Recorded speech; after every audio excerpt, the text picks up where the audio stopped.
So one of the downsides of being an almost strictly witchy and pagan content creator on here is I'm also interested in other things such as MCU. In fact, me reuniting with Sutekh was actually prompted by watching Moon Knight. And although that is a completely fictional comic book based world, some things in that show just hit home for me. It's a little too familiar. So I keep imagining this completely fictional run-in with Mark Spector. Just, hey, how's it going? Mark Spector, right? Yeah, but how did you know? Oh, I just so happen to be also incredibly close to an Egyptian god. Oh, really? Which one? Sutekh. I'm sorry, who? Oh, by Ra's plumage. Hey, Khonshu. I'm sorry, you can see him? Yeah, I'm a psychic medium and I work with the gods. It's a long story. Alright, who's Sutekh? What's up, motherfuckers? And where were you when Amit returned? In exile, left completely unaware. That's no excuse, I was exiled as well. Okay, look here, you took my whole protector of travelers in the night thing. You know, I'm not sure what's going on, but I'm gonna go ahead and ignore them. Yeah, that's probably a good idea. Hey, I hear you're also a DID system. How do you know these things? Set likes to gossip. But let me guess, you're the former host of your system turned protector. Okay, that's just creepy, how could you tell? Really, that's just the way that you carry yourself. Same recognizes same.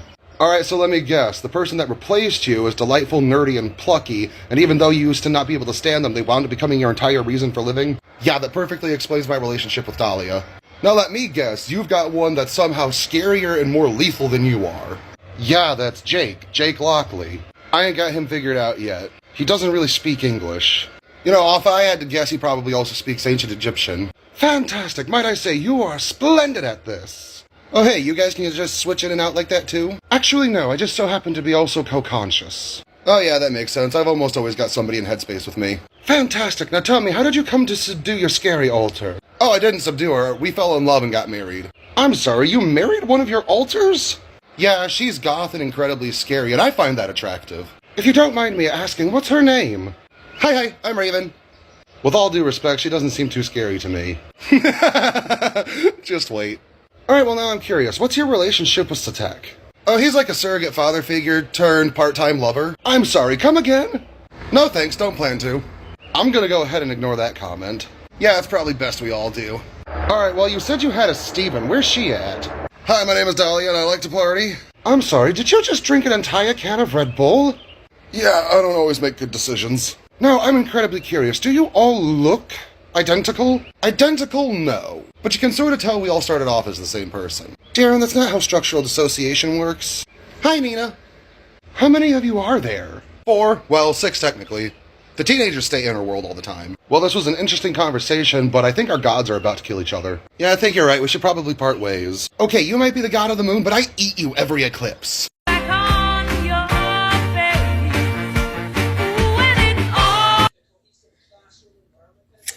It's not even 9:30 yet, and I'm already getting called out like this. Full transparency, I do believe that both of these things are very valid reasons to put a pause on one's practice. But man, this feels a little too targeted. Well, I guess it's time to channel my inner teen angst and get some shit done.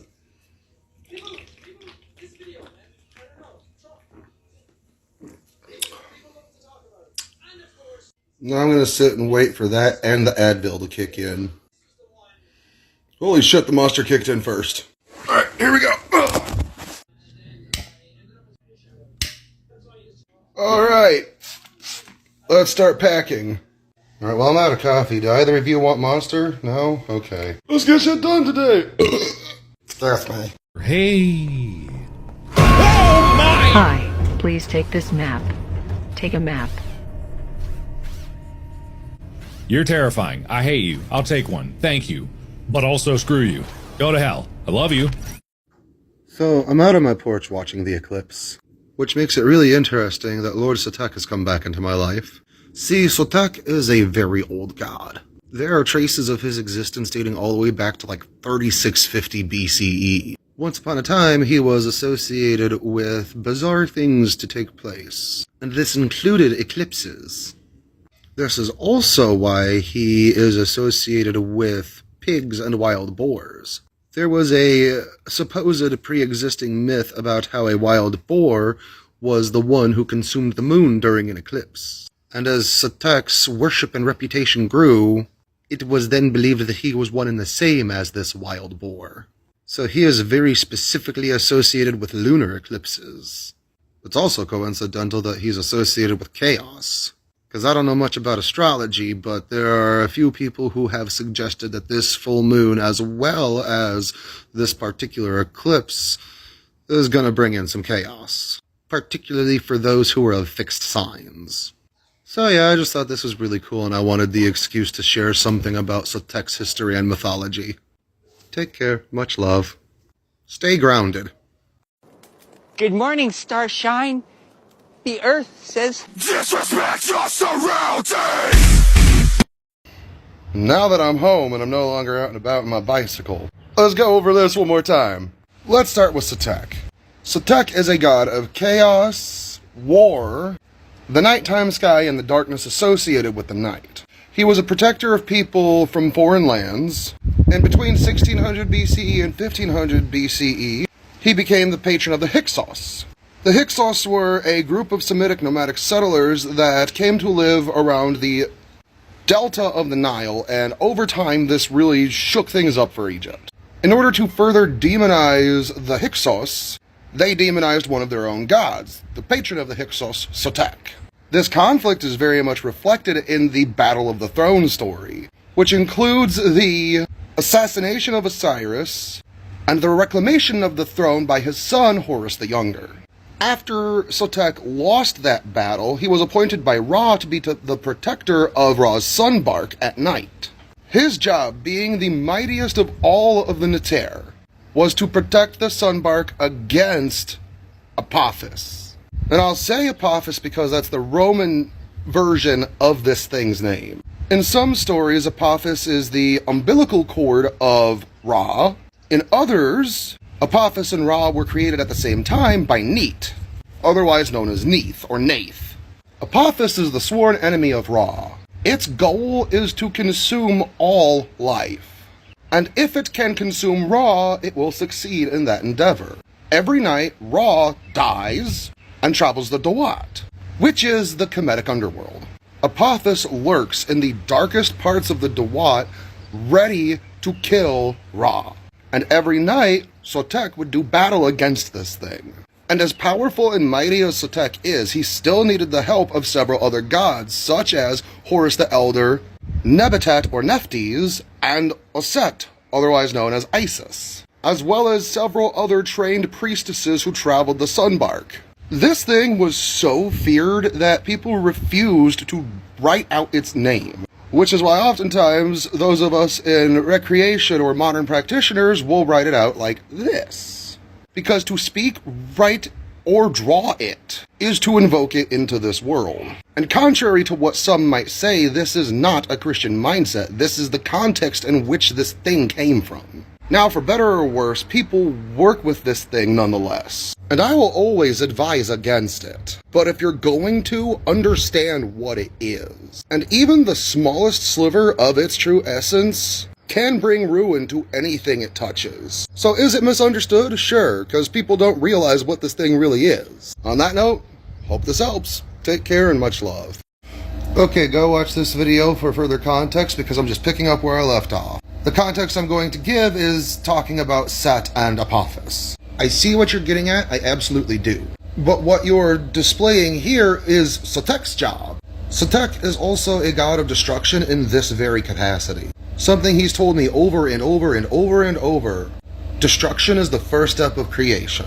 In my understanding and the way that I recognize him, he is one of, if not the top tier gods of destruction. Some things need to be destroyed. Some structures need to be broken down. Some dams need to be broken so life-bearing water can flood an area. This is all Set's position. This is what Sutekh does. Apophis is not destruction. Apophis is the nullification of all existence. In Kemeticism, there is the concept of Ma'at, which is a cosmic balance, of which destruction, chaos, and death are a part of it. Apophis represents the absence of any form of that balance. Sutekh upholds that balance. Apophis consumes it, eats it, and makes it seem as if there was never anything to begin with. Now I want to move on to the second part of your comment. The Egyptian house had to represent life versus death somehow. No, it did not. Life and death were not a dichotomy. Death was not seen as the end of life. Death was a transitional phase that once afterward, life continued in a different way. So they were not juxtaposed as opposites of one another because it was different forms of the same thing. Now, death was very much honored and revered. Death was very much recognized because you no longer continued on this plane of existence. But death was not the opposite of life. Instead, it was a different form of life. And this transitional phase of life to death was taken care of by Anubis and Nephthys. Anubis taking care of mummification and embalming, which was seen as an important part because if your body was not preserved in a particular way, then you could not carry on into the afterlife. And the Nephthys took care of the spirit so it could transition and go on into the Duat and eventually, hopefully, into the field of reeds. Ma'at is a cosmic and eternal concept of balance, and that concept was important even in death. Ma'at did not change in death, and Sutekh upheld the chaos and destruction aspect of Ma'at. Apophis brings the nullification of all life, including Ma'at, including death. This is one of the reasons why I say Kemeticism needs to be understood through a Kemetic lens. Because if we apply these concepts to it, it's gonna be misunderstood. On that note, hope this helps. Take care and much love. Now wait, just right, look here. Who the fuck do you think you are? Being so correct. Like, it almost seems like you actually watch my content, pay attention to the things that I say, retain the anecdotal information, and then make a well-educated deduction because you're absolutely right. In all honesty, for the most part, I'm pretty much completely packed. Mostly it's just clothes and other miscellaneous things that don't really have a place to fit. And I don't know what to do with them. But you know, there's also the ADHD, the DID, the constant leaps and bounds that I make to avoid facing my own trauma. And if I sit down for too long, I'm gonna have to. Also, Lord Set coming back into my life, well, there's a lot of shit to unpack there. Also, I think by saying I'm taking a break, I just reset my priorities and reminded myself that basically my presence isn't required here, and I kind of wound up taking my power back. But of course, with Sutekh hanging around, I've been thinking about my knowledge on Kemeticism, and, well, every time that just absolutely re-inflates my absolute rock-hard rage boner for New Age spirituality. Then honestly, if avoiding packing was genuinely the only problem, I would have finished the books that I started reading. And you know, with the absolute totalitarian, authoritarian state that the US of A is about to become should Roe versus Wade be overturned, there's just way too much panic and not enough disco. And in that reference, I am referring specifically to A Fever You Can't Sweat Out. And maybe that's the problem. There is panic, and this is still the disco, but now it's just whatever the fuck Brendan Urie is doing. Whatever the fuck he is doing, it isn't good. Maybe this wasn't the time to reconnect with a god of madness, chaos, and confusion. Or maybe just a little bit of madness is exactly what I needed to get through this.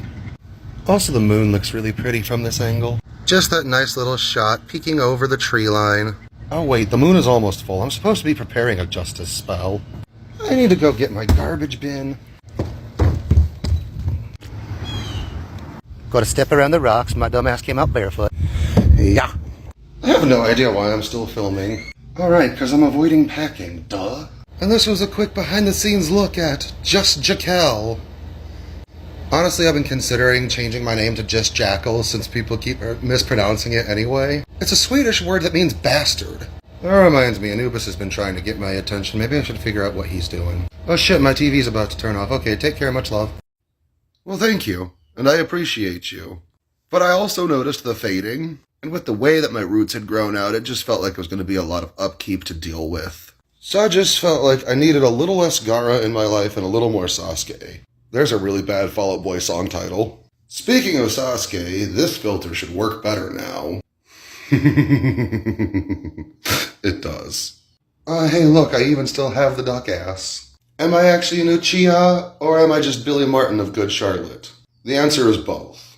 Realizing I just dated myself with the Good Charlotte reference. But speaking of Sasuke, I started watching Naruto again. And honestly, part of the reason that I've been talking about my spiritual roots in paranormal investigation is because I've been thinking about a lot of the time in my life before what I'm doing here became all-consuming. Like, I don't know, the last time I practiced martial arts, up until recently it had almost been a year since the last time I rode my bike. I've got no idea the last time I played my guitar. And I just remember a time when talking about ghosts and stuff like this was fun. And not to say that it isn't fun, I'm just bored.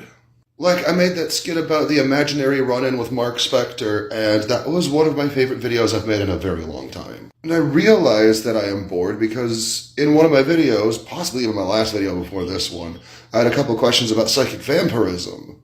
And I actually don't want to make a video response out of it, because I've already got 3 playlists on the topic. Like, honestly, I'm at a point where I don't really have anything new to share with the audience. And a lot of what I'm doing in my personal craft and spiritual practice is something I'm choosing to keep behind closed doors. And I just have a lot more fun making videos like this where there isn't really a particular topic, I'm just talking. Which is one of the things I liked most about going to the Big Red Play Button website. And speaking of, I've only made 2 of those videos since I came back to TikTok. Because as soon as my witchy content went over to YouTube, I didn't want to do it anymore.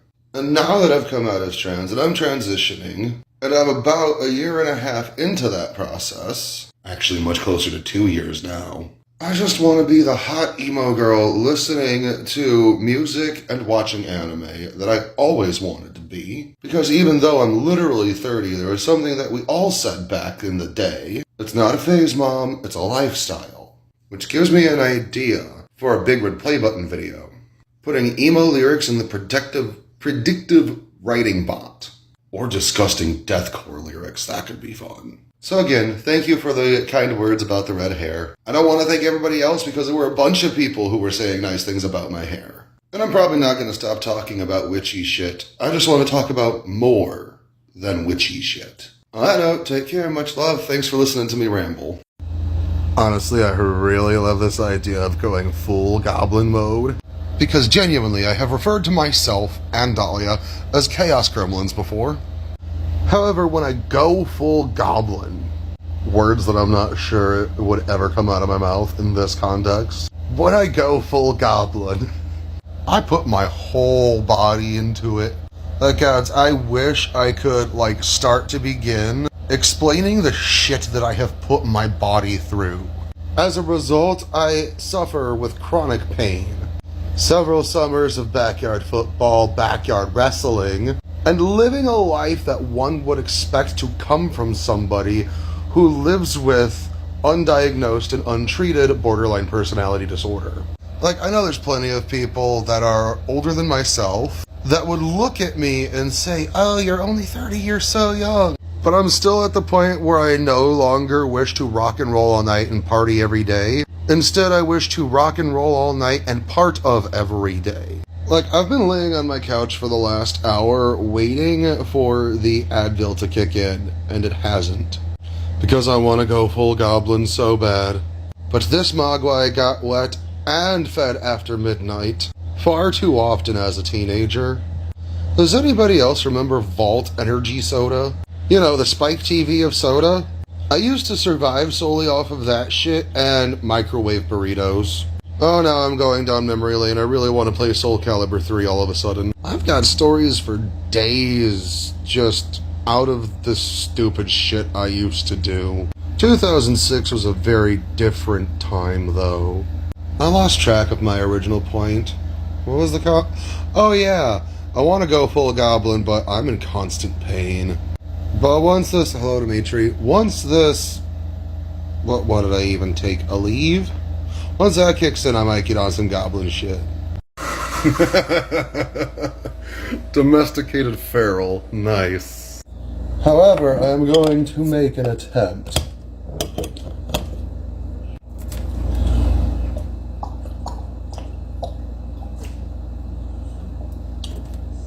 Oh hell, I dribbled a little bit. Hang on. Now, I genuinely gotta ask the question, what does domesticated feral mean?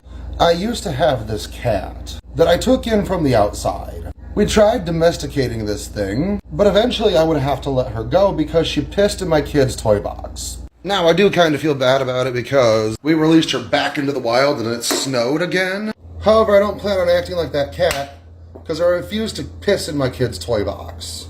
Now, the next part is for adult audiences only, but I gotta find it hilarious that now is the time in my life that I purchased a vibrating toothbrush when other purchases have been made to make some functions obsolete. Now, as a psychic vampire myself, as well as a fan of vampire lore, I gotta say I am a fan of vampire-based jokes. But I saw a video where we were being asked, as a vampire, do you need permission before coming inside? But I feel like that should be common sense etiquette, falling in line with the rules of consent, regardless of who's getting spicy. Now, I realize that my last couple of comments have been graphic in nature, so I want to apologize if I made anybody uncomfortable. However, I don't know what I was going to say. I kind of realized that I did something stupid right there, and I'm kind of regretting my decisions. Much like coming outside into 89-degree weather in a long-sleeve thermal t-shirt. However, I wanted to come outside just to demonstrate to everybody that in spite of everything else on my account, I have in fact taken the time to touch some grass. See, I did the thing. Moral of the story, money can't buy happiness. But it doesn't make it more comfortable when you are crying inside of a car and not on your bicycle. And I have been riding my bike a lot recently. All I gotta say is, at the rate that I'm going, my tush is going to be made out of a sterner material than the frame of my bicycle. Now I've run out of things to say, but I hope this passes for domesticated feral. Now if you'll excuse me, I'm going to go collapse and possibly take a nap. Take care, much love. What's my opinion on the Nitro Monster? Okay, full disclosure, I'm going to wind up rambling because I want an excuse to talk about anything other than witchy and spiritual topics today. However, as a metalcore and monster emo, I have tried the Nitro Monster. The flavor, the texture, I enjoy it. It's very similar to the original Monster, the original being my personal favorite, except it's got a nice creamy texture to it. The problem I have with it isn't with the monster itself. It's with the effects the Nitro has on me. It doesn't matter what it is, even if it's like going to Starbucks and getting one of those Nitro cold brew coffee drinks. Something about those Nitro drinks. I will have the drink, almost immediately have a panic attack, and fall asleep. Now, by saying I am a monster and metalcore emo, what I mean is I'm an emo Kyle. Like, if I were a cis, straight, white male, that definitely would have been my reality. Except I was a female alter, and I actually identified as lesbian until I came out as pan. The point I'm trying to get to here is, I don't know if there's a monster that I have seen that I haven't at least tried once. Like, honestly, if I wanted to, I could make one of those videos where it's like roasting you based on your favorite this, and it's roasting you based on your favorite monster. But yeah, if it wasn't for the effects that the Nitro has on me, it actually might be a good replacement for me for the original. Because the flavor is really close to the original, and the texture is what changes the game for me. Is this what I'm doing, reviewing monster flavors now? Oh well, my YouTube channel at one point was one bad day away from a review channel. But before I get too far carried away, I think I'm going to wrap it up here. And if you are still here with me, let me know what your favorite monster flavor is. Take care and much love. So, you're here for the monster roasting series? Alright. And feel free to roast your choice. You said chaos, and I almost thought you were talking about assault. This one, the red-headed stepchild that sat next to the green, the blue, and chaos. To which I would have said, do you actually support the troops, or are you a bootlicker? However, I googled it just to get some screenshots of the actual can, and realized it was this one you're probably talking about, right? However, the way the design this one looked did so poorly in sales that they were obligated to change the packaging. And honestly, I've got nothing to say about it. except for if you were an emo Kyle the way that I was. It probably became a good choice for you because it was different, which probably was a critique on the entire emo thing, since so many emo kids say that they were nonconformist, even though they were all conforming to the same ideologies. They themselves were conforming by being nonconformist. However, the emo life could not be scrubbed away from you, so something needed to be made as a statement to say that you were still different. And that's okay, look what happened to all of those nonconformist emos. They became hipsters. As opposed to the rest of us emo Kyles, we still listen to good music. And that's my first roasting somebody based off of their favorite monster. On that note, I hope this provided a laugh. Take care and much love. Did Moon Knight portray DID accurately? I'm going to say it was good, but it wasn't great. It's one of the best that I have seen myself so far. So I'll actually consider it a step in the right direction. Now, just like in this, I kind of just picked up on Mark being the protector, because the show never explicitly states it, at least as well as I can remember. Also in, which one was it, episode 5, the one where they're actually going into the memories and actually confronting one another, it really seems as if Steven only became the host after their mom's passing. However, I'm going to go ahead and explain why I sort of picked up on Mark being the protector, being the former protector of my system. Clearly he's dealing with trauma, which means he's a trauma holder. Not all protectors are, but many of us are. He's got a lot of secrets that he's keeping hidden from Steven. As a protector, I have done this in the past, because it was out of some contrived sense of keeping the others safe. Also, whenever Steven is in danger, he's the one that jumps forward and takes care of the dirty work, if you will. Steven's in a bad situation, he dissociates, comes back, and then all of a sudden, people are laying unconscious. Now, this is sort of explained by the fact that Mark was in the armed forces and then was a mercenary. But as the character of Mark Spector develops, we see that a lot of what he's doing is actually out of this need, this feeling that he has to keep Steven safe, even if it does portray him as a scoundrel or a villain. Also, Mark sort of having this consistent attitude of, I'm not explaining things to you because you wouldn't understand.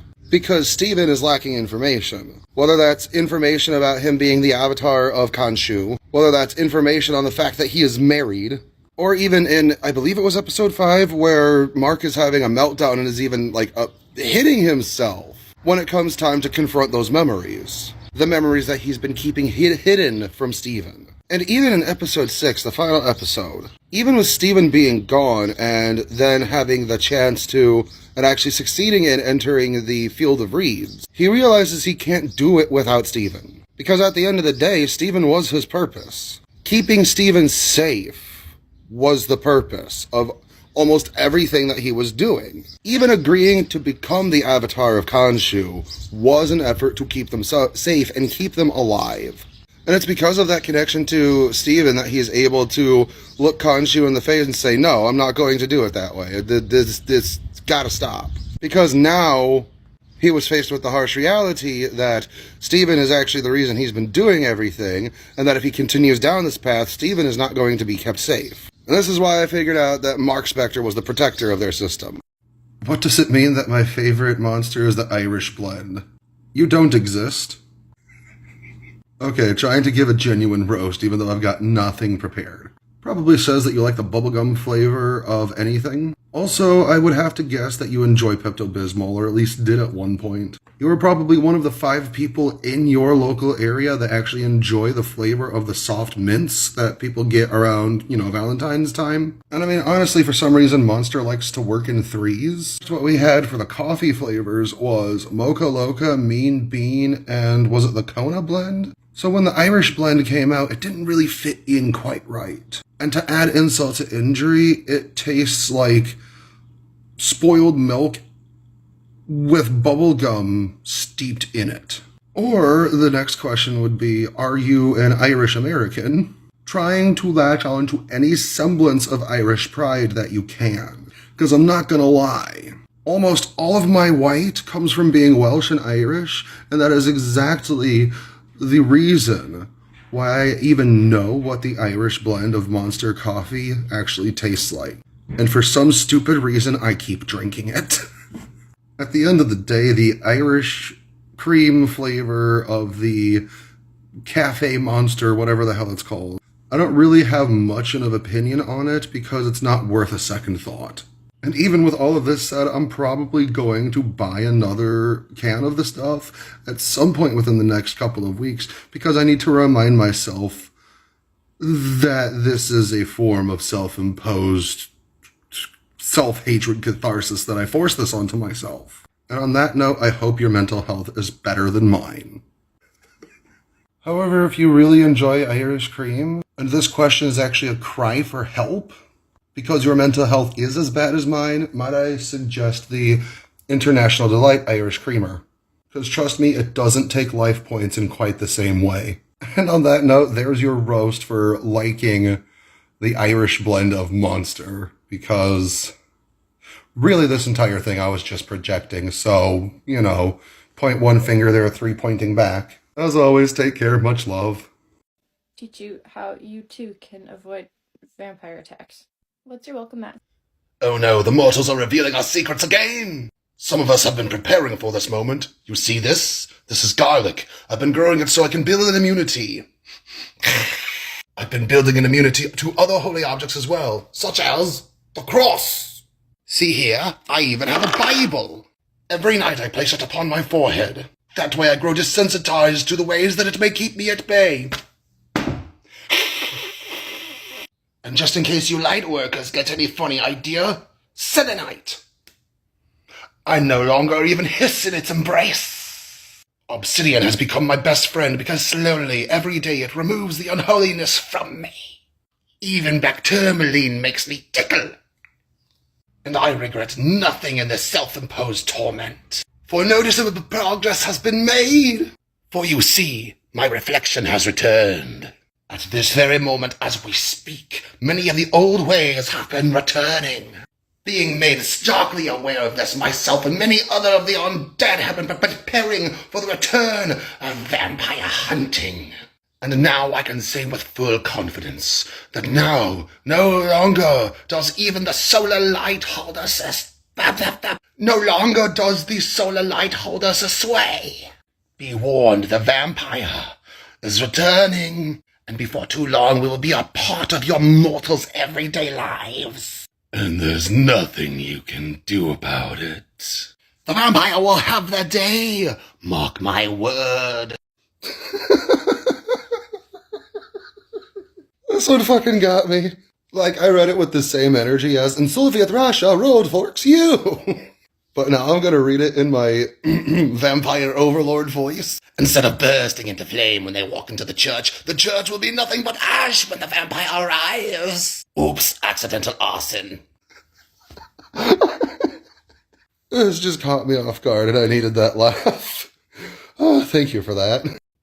Roasting you based on your favorite monster flavor. Ultra Rosa, is that this one? It's been a while, I admit, so I'm going to give it another sip real quick.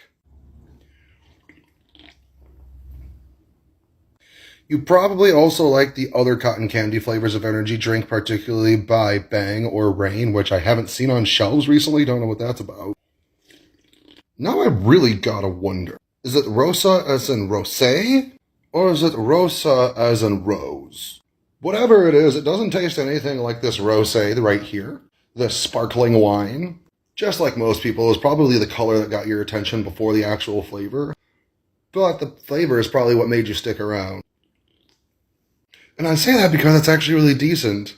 Like, honestly, I don't know if I have a roast for this one, other than, are you okay? Do you need this much pink in your life? Or based on the way that the roses are styled here. I can only assume that once upon a time you were a fan of the Ed Hardy merch, which only makes sense because this smells and tastes a little bit like the Ed Hardy perfumes that were put out. Either way, I feel like you need to be protected at all costs. This isn't a roast anymore. I'm actually concerned for you. Are you okay? Because I'm really getting this feeling just based on the psychoanalysis profile of this flavor that you probably need a hug and maybe you need to find your childhood stuffy if you don't already have it.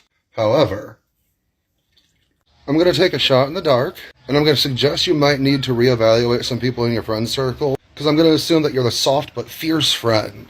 And not every single one of them are going to be worthy of your time, because you are precious. Honestly, isn't even really a roast. I'm just sort of pseudo-psychoanalyzing and saying you are precious, you need to be protected. But I'm also seeing the chaos that could be a potential for somebody who likes this flavor. Just make sure to take care of yourself, okay? We need more people like you in this world. Now, if I go too far, I'm going to lean too heavy into the unethical psychic reading side, as opposed to a genuine roast. So I'm going to end it here. And I'm going to leave it off with a reminder to drink water. Not in some weird, like what the kink community does sometimes. Haha, you're a brat, drink water. No, it's nothing like that. It's genuinely, you could probably use some hydration. However, I genuinely don't know what age you are, so I'm going to leave that analysis alone. But if somebody does pull that on you and say you need to drink water, in that particular kind of tone and inflection, and you did not consent to it, feel free to remind them that they have a place and a lane that they need to stick to, even at the risk of sounding mean. Okay, now I'm done. Let me know if that last part was too weird, but I can redo it if it was. But for real, you don't need to take shit from anybody. Remember that. Welcome back to another Roasting You based on your favorite monster flavor. Full disclosure, this is leaning more away from roasting and more into tasting the thing and roasting you based on the flavor and psychological profile. Today we've got Ultraviolet. Now, admittedly, I am a DID system, and I know we've tried all of these, but some of them I have to go buy and then try again, and that's what I'm doing now. Not gonna lie, this is starting to make me think of the time that I was doing cigarette reviews on YouTube for a brief minute. Alright, here we go. Wow! That is nothing but grape crush. Now, instantly I like it, so I gotta ask, were you raised in a trailer park or another type of low-income area? Another thing that makes me ask the question is the design on the can. And the first thing I thought was, wow, we have the same dad. Welcome home, sibling. So was it the emo life or the scene phase that grabbed you by the puberty and made you realize that this was the same thing as your childhood favorite, but you needed a stance to tell your family that you were different? Now, I'm not gonna lie, a lot of this is projecting because I'm just reading myself and projecting it. However, I'm gonna hope you didn't do the thing that I did and became a juggalo for a couple of years. I mean, much motherfucking clown love, whoop whoop, still, got some soft feelings about that time, but you probably didn't need another reason to get bullied. Or instead, was it the scene phase that made you go, oh, I kind of like clowns, but fuck juggalos? Because even though you weren't a juggalo, you weren't going to get caught dead with, what is it, the grape fago? I don't know if they gave their grape drink a cute little name like they did some of their other ones. Like Red Pop. So now I gotta ask, was your ex, or were you, in fact, a skater or a former member of a local hardcore band? Or both? Holy shit, no sooner than I said that, a former skater drove by going way too fast in a Honda Civic. Either way, I think it's safe to assume that your teenage bedroom had either black lights, neon lights, or both. And if you had the neon lights, you probably had those trippy mushroom posters that lit up really cool in the ultraviolet light. But you may not have necessarily been about the shroom life. The devil's lettuce may have been optional, though. And if any of these things have carried over into your adult life, I gotta ask, how's the Hot Topic job treating you? I mean, honestly, no shade, because I always wished I could have landed a Hot Topic job, but instead my crusty ass wound up working at FYE.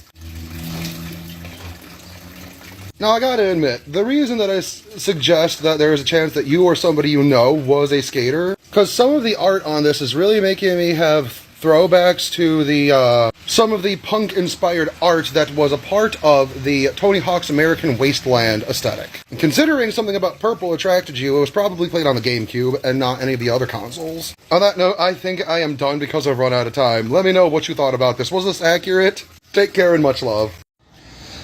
Genuinely, I'm having a hard time roasting the Aussie lemonade because I never, ever, ever want to turn mental health issues into the punching bag of these roasts. But are you okay? This screams, I need warmth in my life. Like, why don't you just grab some regular lemonade? Is it brand loyalty to Monster, or do you need a hug and do you need somebody else to make regular lemonade for you? Because at this point, I feel you may need to take a break from all of this. And for the same reason this has become a comfort is probably the same reason you were elated to see Misty return in the Alola series of Pokemon. Seeing your childhood favorite Pokemon trainer in today's iteration of Pokemon. Oh my god. Also, quit ignoring Poseidon. Otherwise, Nemo is going to continue to look at you judgingly. Like, Lilo and Stitch was probably one of your favorite Disney movies growing up, and if you resonated with Stitch the way that I did, and then later watched Moana, I'm sorry, I know, I also cried. And this is a little bit of injection of the heart of Te Fiti to flood with your brain with the serotonin necessary to get through the harsh winter season. Also, rest assured, if it hasn't warmed up in your area yet, it is going to soon. Unless you live in Alaska or out of the continental US, where it is always cold. Also, if you partake in the devil's lettuce, I promise you there are other forms of media that include underwater wildlife other than planet Earth. Honestly, take a self-care day, take a rest day, take some time off from the Aussie lemonade because it is still infused with the Monster Energy blend and your central nervous system could use a break. Also, if you have not already, taking up surfing or swimming, if you have the luxury and the privilege, might be something to soothe your inner child. Also, no matter what others tell you, you aren't actually a salty bitch. You just have boundaries that need protecting and respecting. Now, I hope I haven't dug too deep or gone too far with any of these. Remember, at the end of the day, I'm really just projecting, and this one was difficult. But you have earned a day of rest. And remember to keep in mind that the pool will be open soon. On that note, I'm going to cut it off here before I go too far. Take care. Much love. I'll tell you how it happened. I don't actually like being mean to people. Like, let me break it down real quick how I go about these Monster Energy roasts. I take a can, open it up, and then I let the flavors take me back through my own mind. What does the can make me think of? The color, the shade of the color, the way that the art is portrayed. Because that's how it's going to get somebody's attention. What does that reflect in me? What would bring me to grab this purple ultraviolet can? Now the flavor. Even if the packaging brought you to something, it's the flavor that makes somebody stick around. What does the flavor of the thing, the texture, the general vibes that I get, where does it bring my mind? What does the whole experience make me think of? And then I put that into a way that it could be relatable to others. Like the one that I did on the ultraviolet, I'm talking about skaters and juggalos and stuff. Yeah, that was me, age 13, 14, 15. And then what do those experiences make me think of? What things do I associate with those experiences? And I try to put that into 3 minutes or less. What I'm doing is I'm reading myself, condensing it, and putting it into a profile, then picking at it to make a caricature out of it. So honestly, at this point, I don't know if roasting is the best term for it anymore, but I am looking at myself, and I am projecting myself onto others. So let's assume that my projection is accurate about these individuals. I'm now empathizing with that. I am now potentially seeing myself in somebody else. So if I am accurate with any of these, boy, there's a lot of shit in here that I would not want somebody to make fun of me for. So I try to laugh, I try to have a good time, I try to exaggerate certain things, but at the end of the day, I don't want to be mean. I want it to be fun, and I want it to be a good experience for everybody. And I think I kind of combat that by being kind about it at the same time. I see something that's sort of like oh, you too? Oh, I'm so sorry, I want to give you a hug now. Oh, you're also incredibly chronically depressed? Here. Let me tell you it's okay while I'm poking fun at this. Because man, let me tell you what, I have been bullied too much in my life to not have sympathy and sometimes empathy for people who have been bullied. So what I am projecting of myself onto others is also sometimes like the people that have been bullied, and I don't want to be that person. If people can relate to what I'm saying about this, they can relate to my pain also. And that is how the Monster Roast series turned into me becoming everybody's eccentric but soft heart auntie. Take care, much love. Okay, a lot of people have been asking for this one, so let's go Mango Loco. Now, in my Ultra Rosa review, roast, I made a mention that the art made me think of Ed Hardy, but this makes me think of Ed Hardy. However, this is Ed Hardy with a different accent. Tell me, do you still have Shane Dawson merch? I know, I was sorry to see him canceled also, but you know, we gotta hold shitheads accountable. And the only reason I've come to this conclusion is because of my broad assumption that you're probably a chaos buy, and either currently or at one point had a minor to major obsession with Taco Bell. You remember that point in time when every single LA influencer on the Big Red Play Button website had an obsession with Taco Bell? Yeah, unfortunately, I still remember it also. Now, the flavor is nice and soft, it's not aggressive, it's not assertive, it doesn't punch me in any of my feels. So I gotta assume that you like to take things nice and easy. You don't like to get into conflict. You just like to sit, be to yourself, hang out with friends, and fuck shit up. Now what I mean by this is there's probably some kind of unrequited rage that has never been met, never been matched, and you don't know what to do with it, but you're still a typically easygoing person, but that channels through all of the facets of your personality. But not so far to consider you the, pit bull friend, but I'd say the most chaotic expression of the husky best friend energy. And at that note, I gotta ask, you are aware that not everybody who gives you a treat is a friend, yes? Also, I feel compelled to remind you that Firefly is never coming back on air. Especially now since Joss Whedon's Dirty Laundry has been fanned for the rest of the world to see. But at the end of the day, you like the simple things. You like to have the freedom of expression of that inner chaos, but you really don't want to hurt anybody in the process either. But if somebody crosses you or your friends, it's game over. Now you've found your excuse. Which is why I felt the need to remind you that not everybody who gives you a treat is a friend. But that high-energy personality makes me think that you probably rock the fuck out to some good music. We could probably exchange notes and be good friends. I don't know, it definitely gives me the vibes more like all-time low-leaning kind of energy, as opposed to Chiodos and the Used. I gotta ask, what's your opinion? Do you also find it incredibly ironic that Make Me Famous became infamous? Especially after Dennis's affiliation with Asking Alexandria? Oh boy! And even though Danny returned, it still wasn't the same. Honestly, at this point, I don't know if I am just actually roasting still, or if I'm just reading myself for filth. So I'm gonna cut it off here. Let me know what you think. This one could be either impeccable or way off the mark. I'm not sure. Let me know. Take care and much love.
Created the Thor Loki.